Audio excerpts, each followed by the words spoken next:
بسم اللہ الرحمن الرحیم۔ السلام علیکم ورحمۃ اللہ وبرکاتہ۔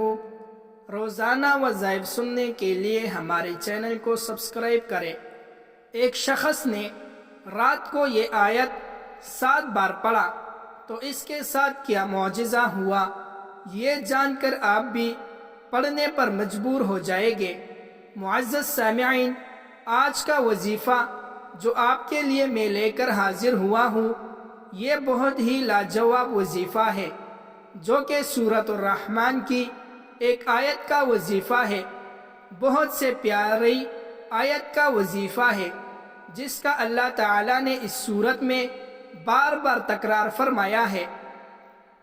اس آیت کے وسیلے سے اللہ تعالیٰ سے آپ جو بھی مانگیں گے آپ کو وہ ملے گا۔ بس یقین کامل کے ساتھ آپ اس آیت کا وظیفہ کریں اور اللہ تعالیٰ سے مانگیں۔ جو بھی مسئلہ ہو، پریشانی ہو، کوئی حاجت ہو، کوئی درد ہو، کوئی مشکل ہو تو یہ وظیفہ کریں اور اپنے اللہ سے مانگیں۔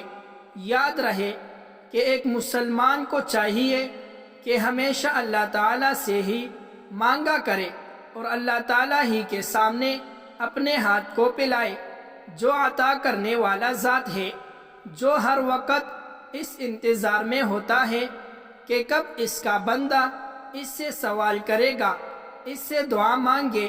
اور اللہ تعالیٰ فرماتا ہے کہ مجھ سے دعا مانگو، میں قبول کرتا ہوں۔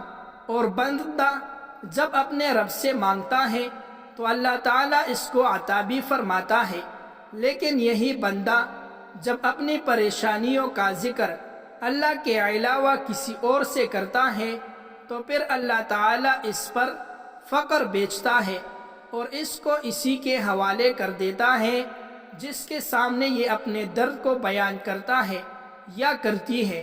اسی لیے ہمیں چاہیے کہ صرف اور صرف حق تعالیٰ سے ہی مانگے اور کبھی بھی اللہ کے غیر سے کوئی سوال نہ کرے اور نہ ہی کسی کے سامنے اپنے پریشانیاں بیان کرے، بلکہ ہمیں چاہیے کہ ہم اپنے پریشانیوں میں اللہ تعالیٰ سے رجوع کریں۔ ہم اپنے پریشانیوں کا حل قرآن پاک اور حدیث پاک میں تلاش کریں۔ اور جو وظیفہ میں آپ کے لیے لایا ہوں، یہ وظیفہ قرآن پاک کی ایک آیت کا وظیفہ ہے، جس سے آپ کی ہر پریشانی اللہ کے حکم سے ختم ہو جائے گی۔ جس بھی مسئلے کے لیے وظیفہ کرو گے وہ مسئلہ حل ہو جائے گا۔ یہ آیت بہت ہی خاص و بابرکت آیت ہے۔ جس کو بھی میں نے یہ وظیفہ بتایا ہے، اس کا ایسا فائدہ ہوا کہ اس نے اس وظیفے کو زندگی کا معمول ہی بنا ڈالا۔ اس وظیفے سے ہمارے بہن کو ایک فائدہ حاصل ہوا، یہ بھی میں آپ کو بتاؤں گا۔ اس مبارک آیت کا وظیفہ آپ نے کیسے اور کس وقت کرنا ہے، اس بارے میں جاننے کے لیے آپ سے التماس ہے کہ ویڈیو کو آخر تک ضرور دیکھیں۔ اللہ تعالیٰ کے کلام میں بڑی طاقت ہے۔ جب بھی کوئی بندہ اللہ تعالیٰ کے کلام کو وسیلہ بنا کر اللہ تعالیٰ کو پکارتا ہے تو اللہ پاک اپنے بندے کی جانب فوری طور پر متوجہ ہوتا ہے اور اپنے بندے کے سوال کو پورا فرماتا ہے۔ یاد رہے کہ قرآن پاک کی ہر سورت اور ہر آیت اپنے اندر برکات رکھتی ہے، لیکن آج جس سورت کی جس آیت کی وظیفہ ہم آپ کے لیے لائے ہیں وہ بہت ہی بابرکت والا ہے۔ اس آیت میں اللہ تعالیٰ نے اپنے نعمتوں کا ذکر فرمایا ہے اور اپنے بندے کو مخاطب فرمایا ہے کہ تم اپنی رب کی کون کون سی نعمتوں کو جھٹلاؤ گے۔ یعنی اللہ تعالیٰ نے اپنے بندوں کو وہ نعمتیں یاد دلائی ہے جو اللہ تعالیٰ نے اس بندے کے لیے پیدا فرمائی ہے۔ اس لیے چاہیے کہ اس وظیفے کو کرتے وقت اللہ تعالیٰ کی جو نعمتیں میسر ہیں ان پر اللہ تعالیٰ کا شکر ادا کیا جائے۔ پیارے بہن اور بھائیوں، اگر انسان اللہ تعالیٰ کی نعمتوں کا شمار کرنا چاہے تو اللہ تعالیٰ کی نعمتوں کو شمار نہیں کر سکتا، لیکن اس کے باوجود بھی یہ انسان ناشکری کرتا ہے۔ ہمیں ناشکری سے بچنا چاہیے، کیونکہ اللہ تعالیٰ ناشکری کرنے والے پر ناراض ہوتا ہے اور شکر کرنے والوں پر اللہ تعالیٰ اپنے رحمت کے دروازے کھول دیتا ہے۔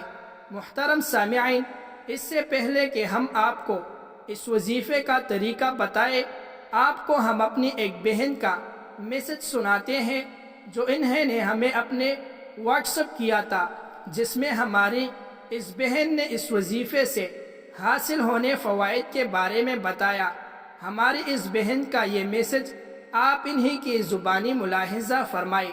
وہ لکھتی ہیں، شادی شدہ زندگی میں صرف فاقہ تنگ دستی، جھگڑے گالے گلوچ اور گھر سے نکلنے دھکے وغیرہ پڑنے مجھے لگے۔ گھر سے نکالا گیا، طلاق کی دھمکیاں سہتی اٹھاری، سال گزر دیا۔ اس کے علاوہ میرے شوہر گزشتہ 18 سال ہی سے بیمار ہے۔ حال یہ ہے کہ ساری کمائی ہسپتالوں، بیماریوں پر خرچ ہوتی ہے اور میں خود بھی بیمار ہو گئی اور گھر کا کام کاج تک نہیں کر سکتی، اور پھر میں نے اپنی تمام گھریلوی پریشانیاں لکھ کر آپ کو واٹس ایپ کیا۔ آج 1 سال ہو گیا۔ آپ نے مجھے اس رات کو سونے سے پہلے ایک عمل بتایا تھا۔ میں نے آپ کے بتائے ہوئے وظیفے کو جاری رکھا اور الحمدللہ آج میں پرسکون ہوں۔ میرے شوہر کی بیماری بھی اب تقریباً ختم ہو چکی ہے، ہسپتالوں سے بھی جان چھوٹ گئی۔ اس کے پڑھنے سے اللہ تعالیٰ نے ہمیں بہت سی اچھی جگہ کاروبار عطا کیا۔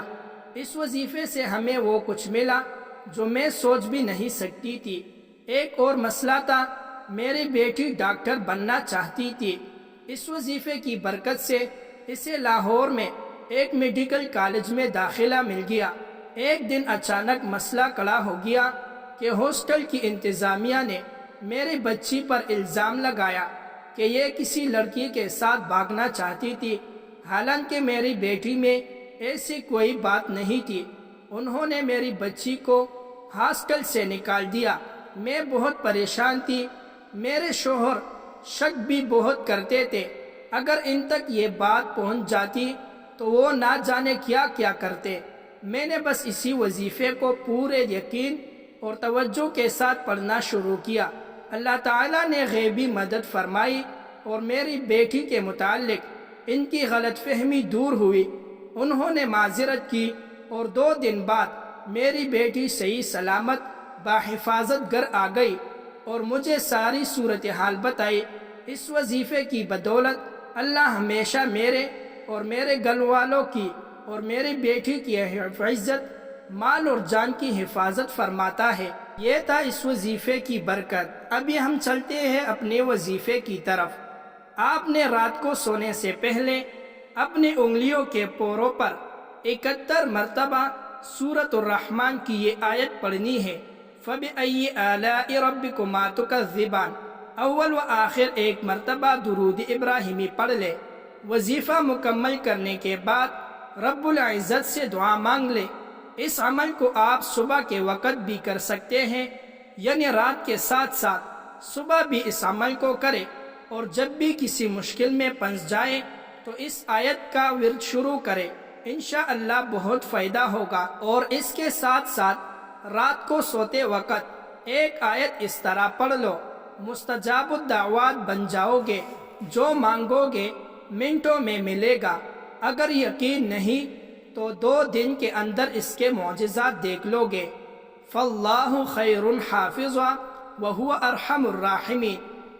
انگلیوں کے پوروں پر اس طرح پڑھ لو، ہر شر سے حفاظت ہوگی، ہر دعا قبول ہوگی، اٹکا ہوا کام پورا ہوگا۔ سونے سے پہلے تم اس طرح پڑھ لو، یا گھر سے نکلتے وقت 11 بار پڑھ لے، ہر شر سے محفوظ ہوگی۔ اور دعا کی قبولیت کے لیے رات کو سونے سے پہلے 10 منٹ اس آیت کا فَاللَّهُ خَيْرٌ حَافِظًا وَهُوَ أَرْحَمُ الرَّاحِمِينَ ورد کر کے سو جائے، انشاءاللہ مستجاب الدعوات بن جاؤ گے، پھر جو دعا مانگو گے فوراً قبول ہوگی۔